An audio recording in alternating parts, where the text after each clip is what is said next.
So before, this is banging. So this is 6 3/4 inches. Good size. That's what rally drivers drive like, isn't it? So obviously if you guys saw the last video, you know what this one's all about, and from the title as well, we're fitting the Jon Foz lowering subframes. I bought these off a guy off Facebook. They are second hand. As you can see, there are some markings on them. But yeah, a guy called Tom Musson sold these to me, and I'm well happy. I'm just looking forward to fitting them, really. Sat in a car with them, where was it? I think it was Bewley meet actually, ages ago, with all the other clears. I sat in the car with someone had them, and I thought, you know what, they're pretty decent. But hopefully they're going to make a massive difference. I myself am 6'2".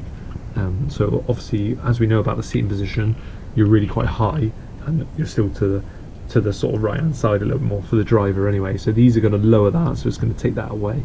So hopefully, yeah, it's going to give me more headroom, more head clearance. It's going to give it a better sort of more planted driver feel, but we will see how it goes. But yeah, they're the, oh sorry, I've got the whole Michael Jackson look at the moment.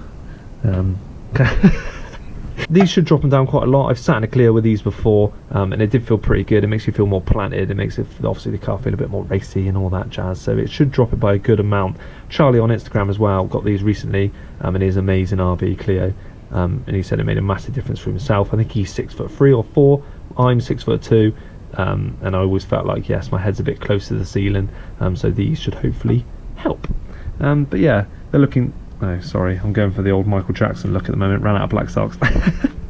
So yeah, hopefully it should make a big difference, but that's what we're going to look at installing today. Unfortunately, I'm going to lose my sexy little Recaro sticker, but hopefully it should be for a good cause. Glove thing off. Then we've got a T40. Next we got these 13mm bolts. I don't know why Renault choose 13mm, it's like some sort of sick joke. Okay, so once you've done those bolts, the seat should be loose. If you haven't seen my videos before, I can all adjust. There's a plug under here. You need to get a little flathead in the side. Push that little yellow clip out, and this bad boy will slide out.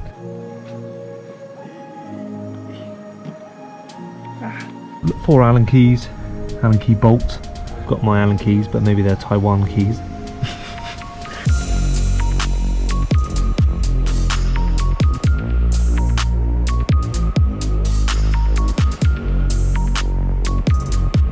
Technically the centre hole, and then this hole matches up with the big one, so that's what I'm going to go with.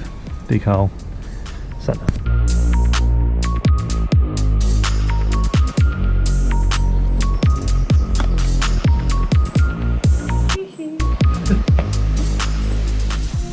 Oh, you know it's bad when Henry's got to come out, isn't it? Let's try that. Quick run before the neighbours see me.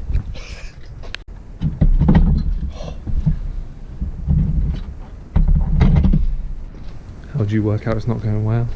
So we've gone from this gap to that one on both sort of sides. We've sort of jumped a hole just to sort of move the seat backwards, which would hopefully give us that clearance for the bar in there, but it will change the seat position slightly, so I'm just going to put it in, see what it looks like. We now have adjustment, and it sticks in. Praise the Lord. I think I made that harder than what it's supposed to be, but you know, I love being stressed out by this little car, but it's fine. So yeah, that's it for today. Obviously we're going to come back another day, do the driver's seat, and have a reaction to actually being sat in it fixed, because mine is obviously not fixed and wobbly as anything. But obviously you want to leave the driver's seat and the feel of the steering wheel and the gear stick till I've done that side, and yeah, getting a bit tired now, so that's it for today. It is now bright again, driver's side to do. Obviously we've done the passenger side, yeah, driver's side to go today. I'm just going to explain what sort of happened, and then I've now got a tape measure so you can measure the heights between the top of the seat and the ceiling. What went wrong was underneath the chair we have this nice bar back here on the runner. Not sure if you can see it, but I'll explain it when the seat's out. Pretty much when the seat is lowered, there's a little sort of, underneath the seat is kind of like a big fat lump, and then it curls up to give that runner room. But for some reason, whether I positioned it wrong on the Jon Foz lowering rails or not, I kind of tried to match it up to the original ones, but the Jon Foz was slightly longer.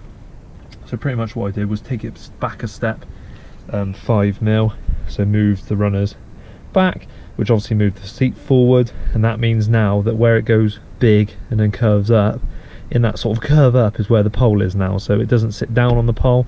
Because what was happening was I was putting the seat in, fixing it down, sitting on it, well, not fixing it, but sitting on it so it was flat, and then it would move, it wouldn't lock into position because I was pushing on, yeah, the seat release, or whatever you would call it, the slider catch. So yeah, they're in now. That's some measurements. So this is very official. From the top of that seat to the ceiling, we're talking probably about 17.5 centimeters, which in inches is nearly 6 3/4. So let's say 6 3/4 inches. Good size. Compared to 5 1/4 or 13.5 centimeters. So we're talking 1.5 inches, which is 35-40 mil, about 37 mil technically. So that's quite a lot, 1.5 inches. But yeah, I feel like it's hopefully going to make a really good change. Like I say, in the passenger seat, it just feels weird sitting in the passenger seat anyway, because it's not right. So now the important one to do is the driver's seat. So I'm going to shut up, we're going to get to it, and yeah, we're going to start sorting the seat out, and I'll explain that bar again when I get to it.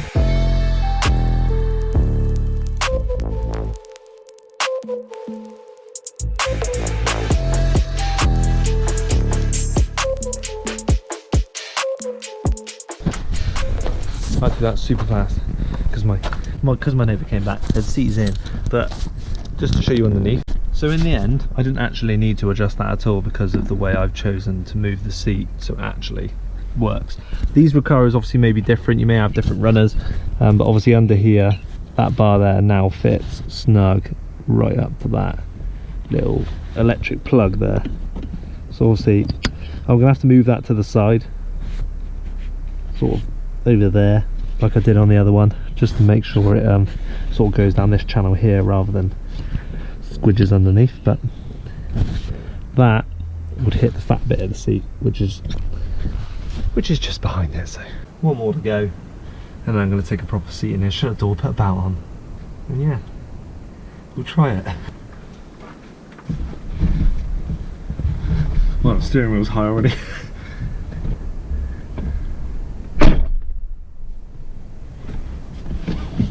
Cool. Like I said, there's one thing that bugs me. I think it's two actually, technically. But you do feel a difference. I need to change my steering wheel, that's going to help my feelings. So a nice thing already is that you actually feel lower, which is obviously what the 1.5 inches does. Normally, I'm sort of here. I feel like my eyes are in line with what would be the Hecko wind deflector, but good. For whatever it was I paid for them, this is banging. So yeah, I'm actually going to look like a half normal sized person when I go into a car meet now, rather than, yeah, well, my head's going to stick out the ceilings. I'm excited to drive it like this. Things that bug me, thought I'd just squeeze them in fast. Obviously the seat belt now is higher. I've asked Aaron if there was any way to change it, and he said there was, but it was the most technical thing. You've got to start drilling stuff and trying to make new holes and things like that. Because obviously the seat belt, where obviously the connector is now, the seat is 1.5 inches lower, but the seat belt has not moved. So obviously that is a lot higher now, so yeah. Don't know whether, it's not digging into my side, but obviously it's higher on my side now, whereas before I was sort of up here, let's say. But now it's sort of pushing in the side there. So, bit nicky picky. The other one is that the chair now goes so far back that I touch the cage, and my headrest is in line with the cage. Obviously, because I put it back to the further hole, so the seat will obviously move back and away from that pole, so it doesn't sit on it, so the seat can actually fix itself in. It now means I can touch the cage. The chair still comes just as far forward, so before, I feel like I'm driving. That's what rally drivers drive like, isn't it? Knees are touching, but the seat comes just as far forward as it did before, because it actually just about touches the center console, whereas before it sort of smushed itself against that sort of, whatever you would call that, gear stick surround, so where I normally sit. Yeah, decent, happy with that. Like I said, it didn't really cost too much for a nice little mod. I know brand new, they're obviously a little bit more. I think they're 150 quid or more for the pair. So I think I got a really good deal. That's why I sort of snapped them up straight away. I've never really thought about it. I've never really thought, yeah, about getting them. But as soon as I saw that, I was like, do you know what? That'd be pretty decent for the channels. The one thing I need to sort out urgently is that the gear stick will not go into first if you force it over. So if you push it right away to the wall, let's say, on the left hand side, and then you try and go forward, it won't go in. You've got to be gentle with that, just a little push to the left, and then it will take it into first. But I think the MOT centre is going to pick up on that. So I need to get under the car, undo the linkage, get them to sit in here, put it into reverse. I'll put it into reverse underneath the car, and then I'll tighten it back up, and hopefully that sorts that. But we need to do that before Monday. So yeah, that is it, guys. Thank you very much for watching. Yes, MOT is next. Pray for her. Hopefully it will all be all good, but if anything comes up, we'll sort it. But yeah, some big things to come after that, hopefully. As long as nothing comes up to tease me to sell this, to buy different, we'll keep pushing and we'll keep modding this. Catch you guys later. Cheers.